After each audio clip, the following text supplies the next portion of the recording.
Welcome to the Why series. This is episode 2, and my name is Thad.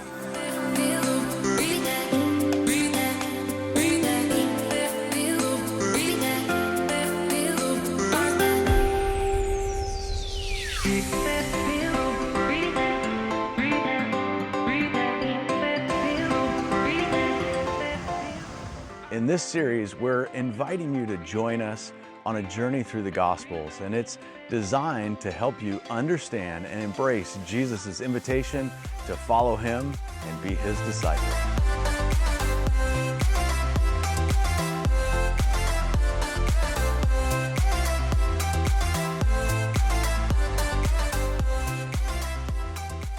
Hey, if you like this out-of-the-box approach to learning the Bible, I think you're going to really love our channel. So be sure to click the subscribe button, turn on notifications so that you don't miss an episode or any other cool thing we've got going on around here.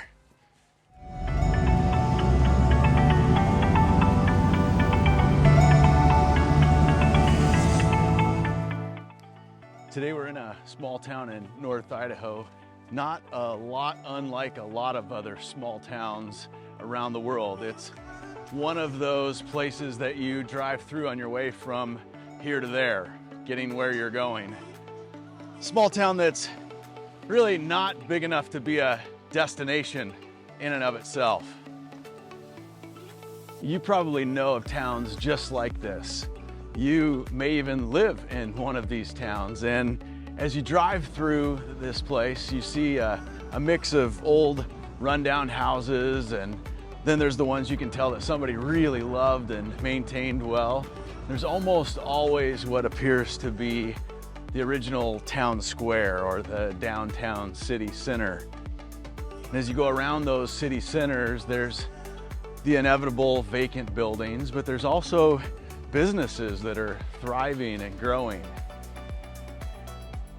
And as you walk around and go through these little places, it's easy to make assumptions about what this place was like or how it came to be or what it would be like even for you to live here. And I think the longer you stick around a place like this, the easier it is to make assumptions and jump to conclusions. Maybe you'd say something like, I bet this place is just a dump, or I could never live in a place like this because it's way too small. Or maybe you'd have a little more positive outlook and you'd be thinking things like, I bet this is a great place to raise kids, or I'd love to live somewhere quiet like that. Imagine living in a place with no traffic or stoplights. Well, making assumptions and jumping to conclusions isn't limited to small towns. We tend to do it in almost every area of our lives, including what we think about following Jesus. Over the years, you've probably heard different things about what it means to follow Jesus. You've probably heard people talk about being a disciple of Christ or giving their life to Christ. Maybe people have told you that you're going to have to count the cost, or you've heard sermons on the huge sacrifices that you're going to have to make. All of the things that you've heard or read play into what you think it's going to take. What's it going to be like to start down the road actually following Jesus? So that's going to bring us to the very first reason that you talk yourself out of following Jesus. Number one, you overcomplicate what it takes to get started. Based on the little that you know, the things that you've heard here and there, you jump to conclusions, and those conclusions are things like, I'm not ready to make that big of a sacrifice, or I'm not really a Bible scholar, or I've heard people say that Jesus told people they're going to have to drop their nets and follow him, and I'm really not in a spot where I can quit my job and get all serious about religion. But what if we push all that aside? We set all of our assumptions aside and look at how it actually happened in the Bible. What if we took a look at what it was like for the very first followers of Jesus in the Bible?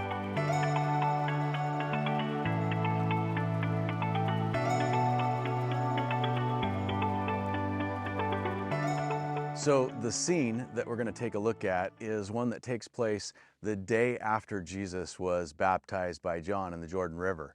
John had just told everybody that Jesus is God's chosen one, that he's the Savior. It's a huge deal. He's the one that God's people have been waiting on for hundreds of years, and here he is. Are you ready? All right, let's jump in to the actual text in the Bible in John chapter 1.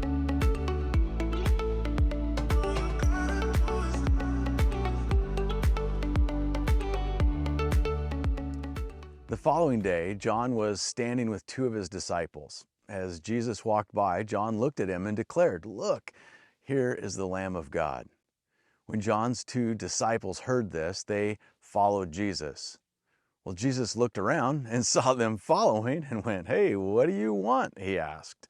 And they replied, "Rabbi," which means teacher.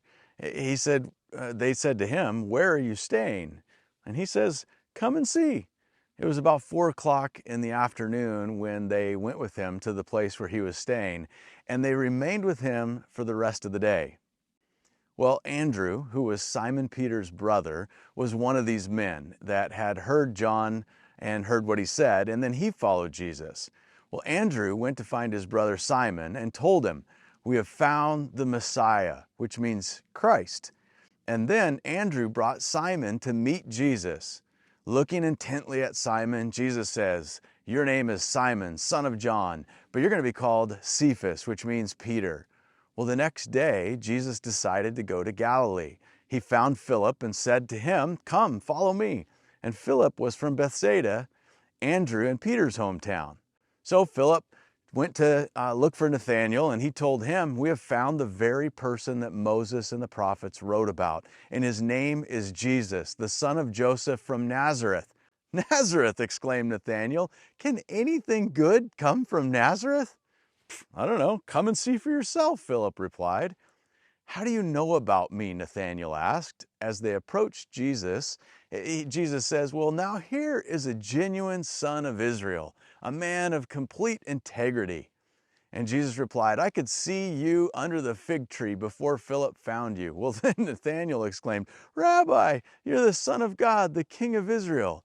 And Jesus asked him, "Do you believe this because I told you that I saw you under the fig tree? Phew, you're going to see way greater things than this."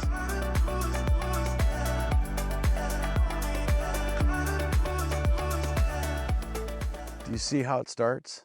It's just regular people, curious people, asking dumb questions like, "Where are you staying?" I mean, seriously, going up to the Messiah, the Savior of the universe, asking him if he's going to be at the Motel 6 tonight or if he had a travel lodge in mind.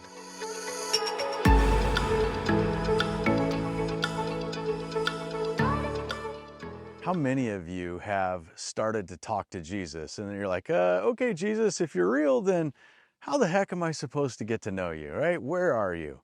And then you think to yourself, "Brother, this is ridiculous. I mean, what the heck do I know about following Jesus?" I mean, listen, in the beginning, probably nothing. Do you see what the first followers knew? Not that much. They really only knew what they had heard other people say about this Jesus guy. A friend told a friend, and another guy told another guy about a guy from Nazareth, and then he almost bailed out because he thought he was from some town that nothing good could come from. Do you see how it starts? Just regular people asking regular questions. I mean, seriously, stop overcomplicating it. You're right to think that you don't really know anything about Jesus, especially in the beginning, right? You only know bits and pieces that you've heard from other people, just like the guys that we just read about. I'd say you're in good company. Jump in and hit Jesus up with your awkward questions, right? You've got to start somewhere. So that brings us to take a look at the second reason that you talk yourself out of following Jesus. You have what I would call spiritual dyslexia. You know what happens with dyslexia, right? You hear or read certain letters or numbers, but then when you go to write them down, somehow they get jumbled up and you write down the wrong letter or number. Well, with spiritual dyslexia, I think you learn about Jesus inviting you to follow him, but then in your mind somehow you transpose that and it comes out, "I should start going to church," which leads to you talking yourself out of following Jesus because you don't really want to go to church. Listen, Jesus' goal is not to invite you to church. His goal is to invite you to actually start following him. So you would think that if Jesus's top priority was to get people to go to church, he would have gone around saying something like, "Hey there, come follow me to church." But that's not what he said, and that's not what he did. I mean, watch this. Remember what's happened so far. John baptizes Jesus. It's a big deal. The heavens open up, a dove descends, God speaks from heaven. The next day, these guys get curious about Jesus. They're wondering and speculating, who is he? And then Jesus invites them to come hang out with him. Sure, come stay where I'm staying. I mean, let's get to know each other, right?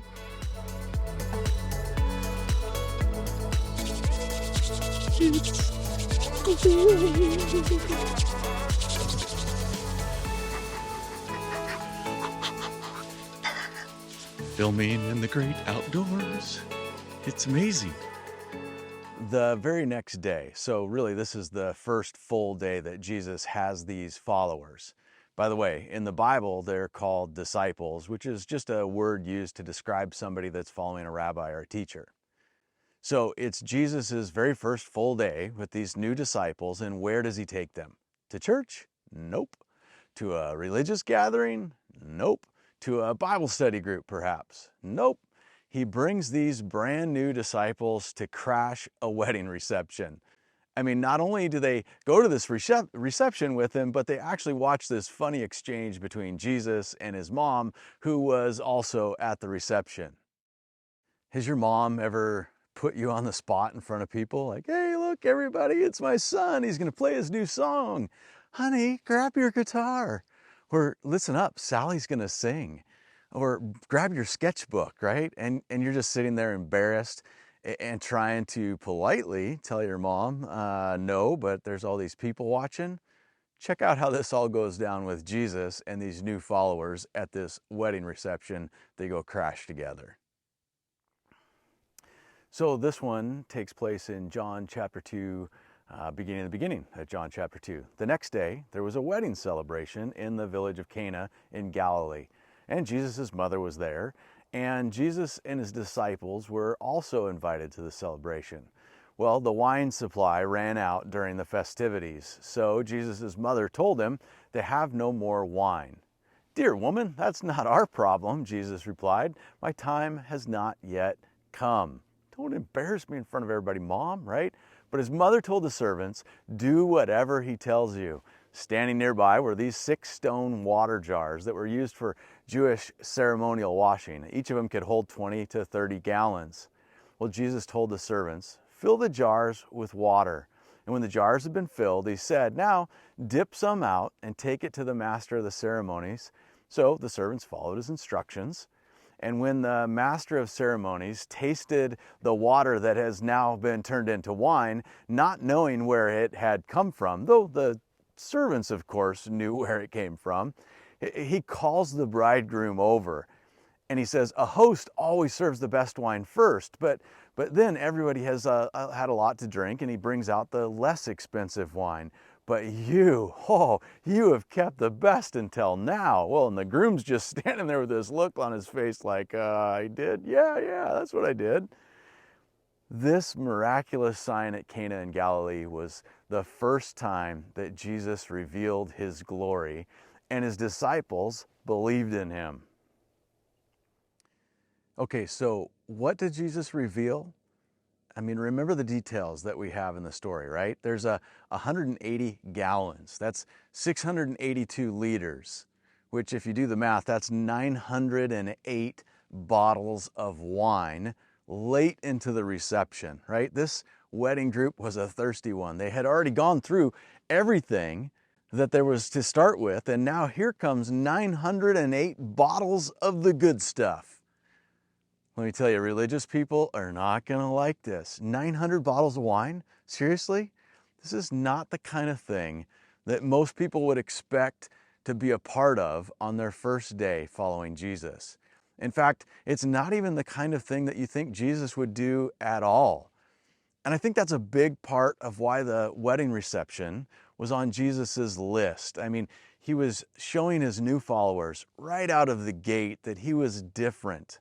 He wasn't just another stuffy rabbi that was going to sit in a church basement, right, hovering over them while they learn the rules. So let's stay with these guys for a few more days. Let's keep following with these very first disciples of Jesus and see what happens next. What happens next is I freeze to death. It's like, I think the river is like actually freezing behind me while I'm standing here. It is seriously, seriously cold out. That's what happens next. What happens next is I need a heater. What happens next is I need to get out of the cold. I'm freezing. All right, I'm better now. So in John chapter 2, verse 12, it says that after the wedding, he went to Capernaum for a few days with his mother and brothers and his disciples.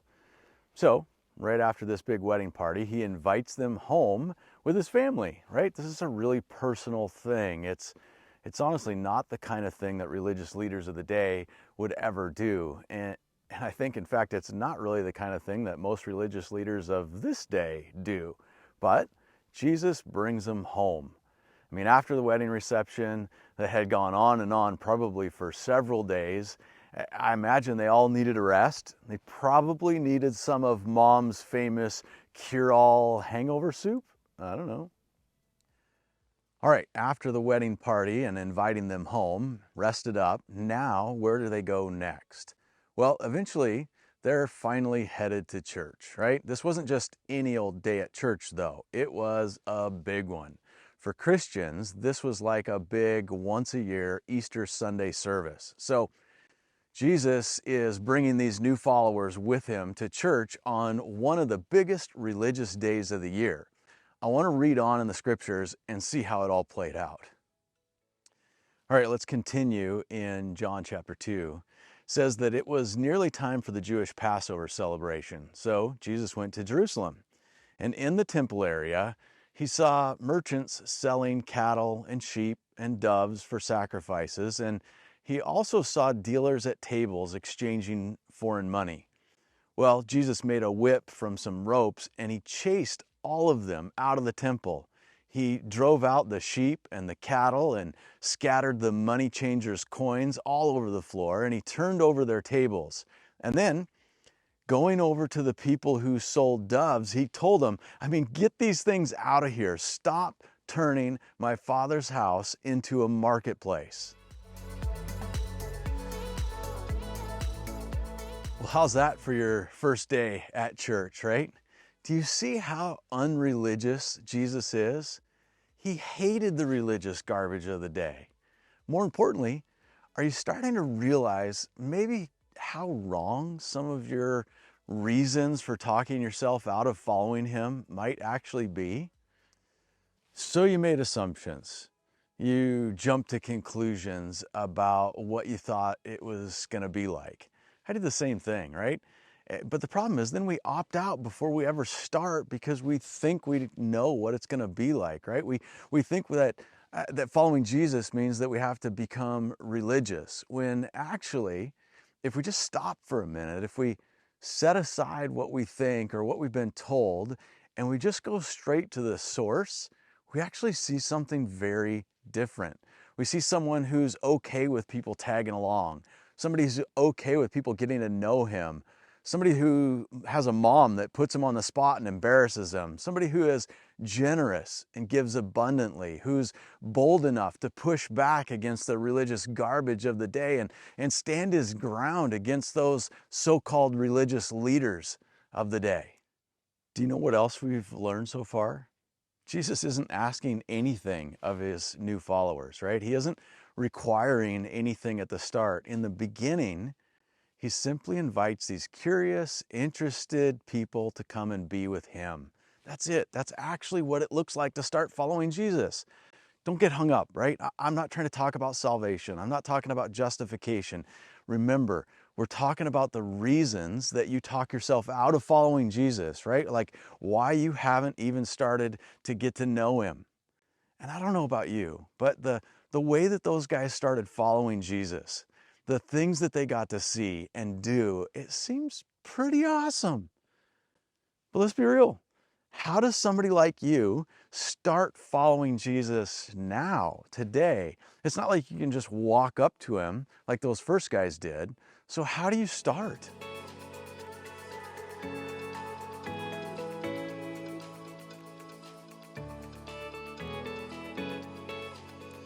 Well, we start just like we did in this episode. We opened the Bible and started to get to know him. And for many of you, that brings up maybe even more questions like, which Bible should I read? And if I do have a Bible, where do I start? And what if I don't really understand some of the stuff that I'm reading? And listen, this is great. Questions are great. And we're here and we're excited to help you work through those questions and get started following Jesus. We realize that everybody's different, right? Some of you just need to be pointed in the right direction and you're good to go on your own. And then there's some of you that want a little more direction, like a guidebook to work through step by step. And then there's some of you that would prefer to have somebody maybe have a little more personal conversation and would be there for you in that area as well. I just want to say this, if you're ready to begin following Jesus and you want some guidance to get started, go to jointhejourneychurch.com/study guides. If you're more of a conversation person, reach out, shoot us a message, info@jointhejourneychurch.com. You can find all this information in the description below. We'd be glad to schedule a call or jump on a Zoom with you and help you get going on your journey. Remember, this has nothing to do with talking you into joining a church, leaving the church that you're going to, or picking the right church. It's all about meeting you right where you are to help you begin on your journey following Jesus or continue on your journey with Jesus. If this is helpful to you, remember to click the subscribe button, turn on alerts so that you don't miss an opportunity to learn more about following Jesus in the future.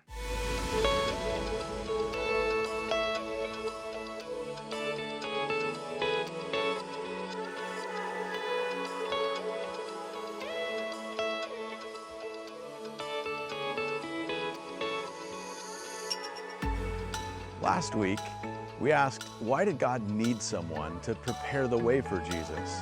And we explored the answer to that question in a barn full of draft horses. If you missed it, be sure to click the link above.